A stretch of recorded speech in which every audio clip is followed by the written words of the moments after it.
بسم الله الرحمن الرحيم نحمده ونصلي على رسوله الكريم أما بعد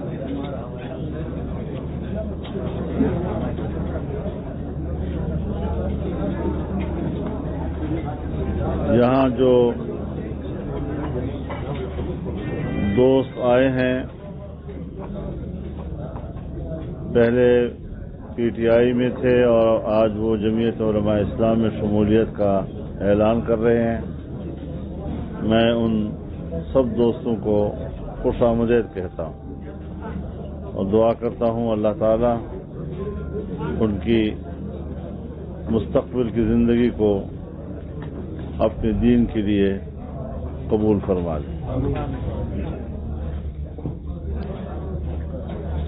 میرے محترم دوستو، حال ہی میں جو سینٹ الیکشن ہوئے ہیں اس میں بھی اسٹیبلشمنٹ کی مداخلت بڑی نمایاں نظر آ رہی ہے اور شعوری طور پر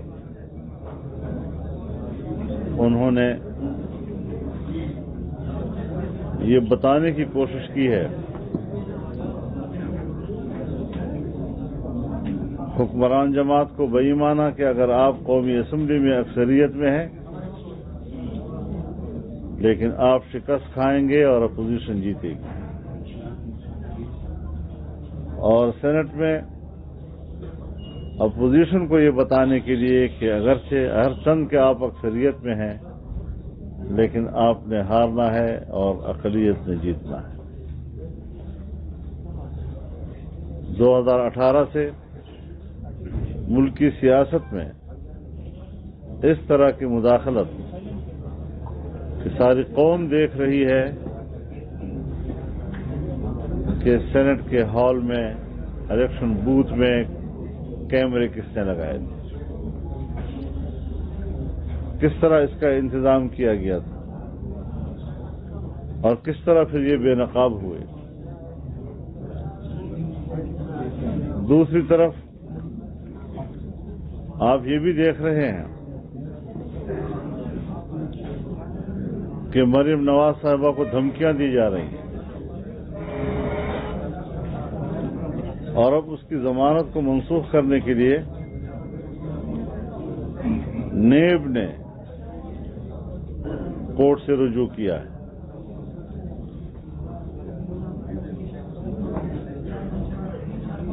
اور دعویٰ یہ ہے کہ وہ اداروں کے خلاف بولتی ہے،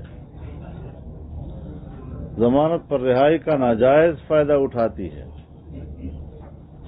کیا نیب اداروں کے ترجمان ہے؟ اگر اس کی ذمہ داری صرف کرپشن کا خاتمہ ہے اور احتساب کرنا ہے تو پھر دوسری اداروں کا ترجمان بن جانا، اس سے تو ہمارے ان دعووں کی تصدیق ہوتی ہے کہ یہ ادارہ طاقتور اداروں کی کٹ پتلی، اور آج ان کا حق نمک ادا کر رہی ہے۔ ایسی صورتحال میں عدالتیں اب آخری امید بن گئی ہیں۔ سینٹ میں بیلٹ پیپر کے ساتھ جو کچھ ہوا ہے، ایک جائز ووٹ کو کیوں مسترد کیا گیا ہے، اور اب یہ ملبہ بھی عدالت پہ ڈال دیا گیا ہے۔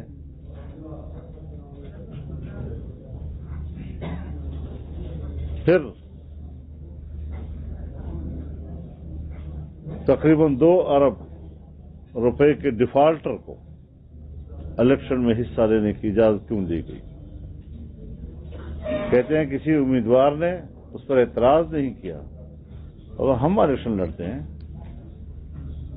ہم کاغذات داخل کرتے ہیں، ہمارے پاس فوری طور پر الیکشن کمیشن بھی اور محکمے بھی بھیج دیتے ہیں کہ جی آپ نے فلاں بل ادا نہیں کیا، آپ نے معاوضہ کا بل ادا نہیں کیا، آپ نے گیس کا بل ادا نہیں کیا. تو یہاں پر کیا سارے ادارے وہ اندھے ہو چکے تھے؟ کیا یہ ذمہ داری صرف مد مقابل امیدوار کی ہے کہ وہی اعتراض کرے؟ اس قسم کی صورتحال میں ملک کی سیاست کم از کم پاکستان کے آئین کے مطابق نہیں چل رہی ہے.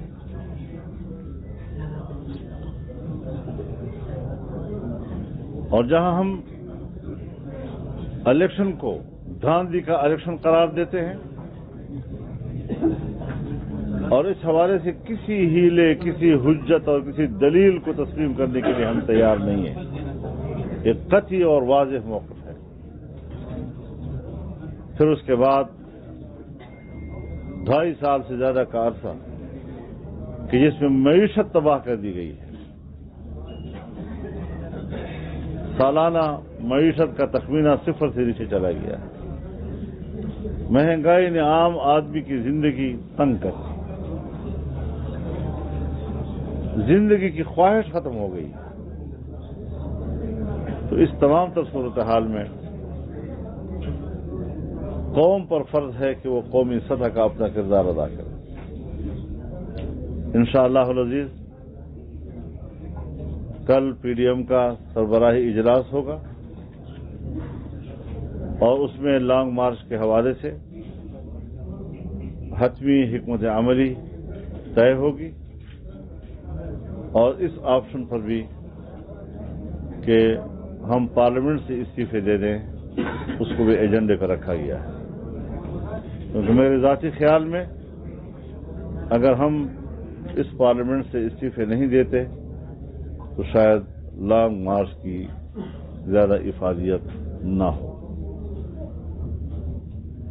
تو یہ چند ضروری باتیں اس موقع پر. بتائیے کہ جو سینٹ میں انتخابات کی آپ بات کر رہے ہیں اس میں ڈپٹی چیئرمین کے عہدے پر آپ کے جو کینڈیڈیٹ تھے انہیں تو واضح طور پہ 7 سینیٹرز نے ووٹ نہیں دیے اور شک کیا جا رہا ہے جو لیگ پہ اور پیپلز پارٹی پہ. تو وہ لوگ جو آپ کے ساتھ دعویٰ کر رہے ہیں اور پہلے بھی آپ بزور انہیں لے کے آئے اور اپنے ساتھ چلنے پہ مجبور کیا، آپ پھر کیسے ان کے ساتھ چلیں گے، کیسے ان پہ اعتماد کریں گے؟ یہ ساری باتیں ہم اپنی میٹنگ میں لائیں گے اس ساری صورتحال کو. اور آپ کا سوال بڑا ویلڈ ہے کہ کس طریقے سے ہمارے ووٹ کیوں کم ہو گئے. جس طرح پہلے سینٹ کے چیئرمین کے خلاف عدم اعتماد کے ووٹ میں ہمارا بہت سارا ووٹ چلا گیا تھا اور پھر وہ ڈپٹی چیئرمین کے ووٹ پہ پھر دوبارہ پورا ہو گیا تھا. تو یہ چیزیں، یہ وفاداریاں کیوں تبدیل ہو رہی ہیں؟ کوئی تبدیل تو کر رہا ہوگا، اس کے پیچھے کوئی دباؤ ہوگا، کچھ لوگ اس پر کام کر رہے ہوں گے، لالچیں دے رہے ہوں گے، دھمکیاں دے رہے ہوں گے. تو اس کو باقاعدہ انجینئرڈ الیکشن کہا جاتا ہے. میں دوبارہ کہتا ہوں کہ یہ انجینئرڈ الیکشن ہے.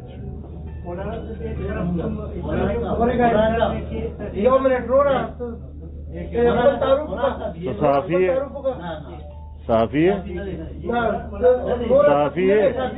بس جگہ ہے کیا مولانا صاحب، ایک تو آپ نے لانگ مارچ کی بات کی ہے، پہلے بھی آپ لوگوں نے لانگ مارچ کیا ہے.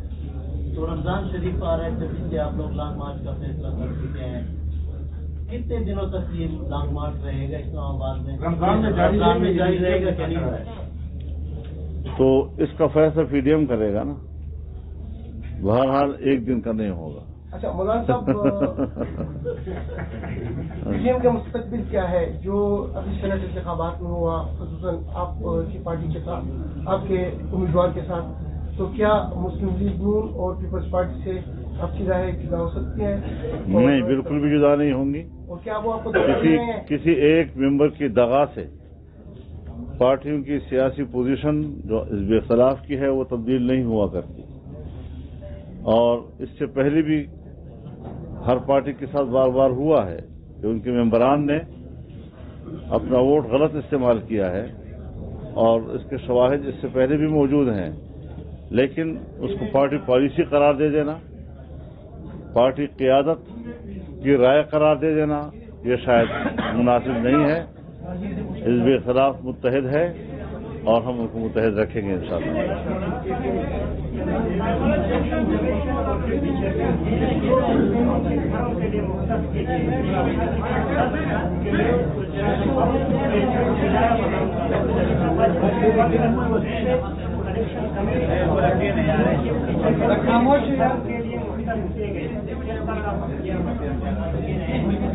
اس نے کون سی اپنی بات پوری کی ہے آج تک؟ ایک بتا سکتے ہیں آپ؟ تو ساری باتیں اسی طرح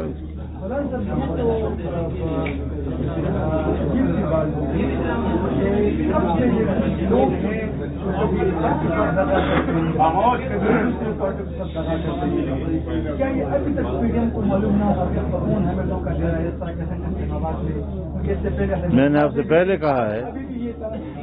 پہلے کہا ہے کہ آپ ان چیزوں کو صرف اس حد تک نہ دیکھیں کہ ایک ممبر نے اپنا ووٹ خراب کیا ہے. اس کے پیچھے کون سی قوتیں ہیں کہ جو ممبران پر دباؤ ڈالتے ہیں، لالچ دیتے ہیں اور اپنی مرضی کے نتائج برآمد کرتے ہیں. لہذا اصل چیز اس کی ہے کہ ہم ان قوتوں کو کب شکست دے سکتے ہیں کہ اس کی اس طرح کی سیاست میں مداخلت اور سیاست ان کی جو بالادستی ہے وہ ختم کی جا سکے. تب ہی ملک چلے گا جب ملک آئین کے مطابق چلے گا. اگر پس پردہ کچھ قوتیں اپنی طاقت کا ناجائز استعمال کریں گی تو اس طرح پھر ملک نہیں چلیں گے. مولانا صاحب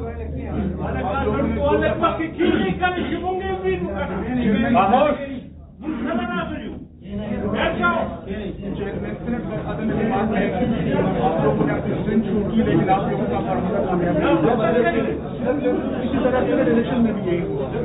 آپ لوگ ابھی چاہ رہے ہیں لانگ مارچ کچھ پارٹی کا خیال تھا کہ وہ نہیں کر سکتے. کیا سمجھتے ہیں آپ لوگ اپنے احباب حاصل کر پائیں گے؟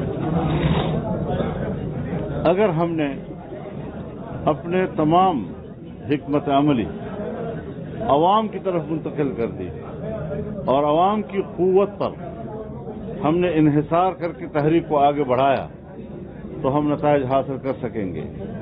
لیکن جہاں ایسے مقامات پر اپنی توانائی صرف کرنا کہ جہاں ہم سے زیادہ کہیں پس پردہ قوتیں زیادہ مؤثر ہوتی ہیں، تو یہ تو میرا ذاتی موقف ہے، اس کی تائید ہے. ہمیں اس قسم کے امتحانات کی طرف نہیں جانا چاہیے، نہ جانا چاہیے تھا. لیکن جب سب دوست ایک فیصلہ کر لیتے ہیں تو ہم جمہوری لوگ ہیں، اکثریت کو تسلیم کرتے ہیں. لیکن وقت یہ بتا رہا ہے کہ ہمیں صرف عوام کی طرف جا کر تحریک کو بڑھانا چاہیے. مولانا صاحب یہ بتائیے کہ لانگ مارچ کے لیے کب لوگ روانہ ہوں گے قافلے، اور یہ بھی بتائیں اگر لانگ مارچ میں اہداف حاصل نہیں ہوئے تو اس کے بعد کیا لائے عمل ہوگا؟ دیکھیے تحریکیں رکتے نہیں ہیں. اس میں عوام دیکھیے عام آدمی کا جو برا حال ہے، اس عام آدمی کا بھی ایک حق ہے ہمارے اوپر کہ جب اس صورتحال میں ہم ان کو ایسے نااہل حکمرانوں کے رحم و کرم پہ چھوڑ دیں کہ جو ان کے ساتھ ہو اس پر آواز بلند نہ ہو، تو یہ پبلک کو اطمینان ہونا چاہیے کہ ہم ہر حال میں ان کے ساتھ کھڑے ہیں، ان کے شانہ بشانہ ہے اور ہم ان کی آواز ان کو مایوس نہیں ہونے دیں گے. یہ بتائیے کہ جب آزادی مارچ ہوا تھا اکتوبر نومبر 2019 میں، اس میں آپ کو چودھری برادران کے ذریعے کچھ تسلیاں، کچھ جنازے دیے گئے تھے، کچھ وعدے کیے گئے تھے اور آپ نے وہ اپنا آزادی مارچ ختم کیا تھا. اگر آج پھر اس طرح کی تسلی کیا یہ لانگ مارچ ختم ہو جائے گا؟ میں اس حکمت عملی اور اس میں بڑا فرق ہوگا. یہ اس وقت تو ایک باقاعدہ طے شدہ دعائے خیر پر ختم کیا گیا تھا. اب شاید ہم اس فریق کو انوالو کیے بغیر خود فیصلہ کریں گے کہ ہم کتنے دنوں تک وہاں پر رہنا چاہیں گے. لانگ مارچ میں پیپلز پارٹی کا کیا کردار نظر آ رہا ہے آپ کو؟ تمام پارٹیاں لانگ مارچ میں حصہ لینے کے لیے بالکل تیار ہیں اور ان کے ورکرز تیار ہیں، ان کے قافلے تیار ہیں. 26 مارچ کو پورے ملک سے قافلے روانہ ہونا شروع ہو جائیں گے. اب ظاہر ہے کہ کچھ علاقے اسلام آباد کے قریب ہیں، کچھ اسلام آباد سے بہت دور ہیں. آپس میں رابطے کی بنیاد پر جب دور کے قافلے پہنچیں گے تو اسلام آباد کے قریب والے علاقے جو ہے ان قافلوں میں شریک ہوتے چلے جائیں گے. مرکزی مقام کون سا ہوگا اسلام آباد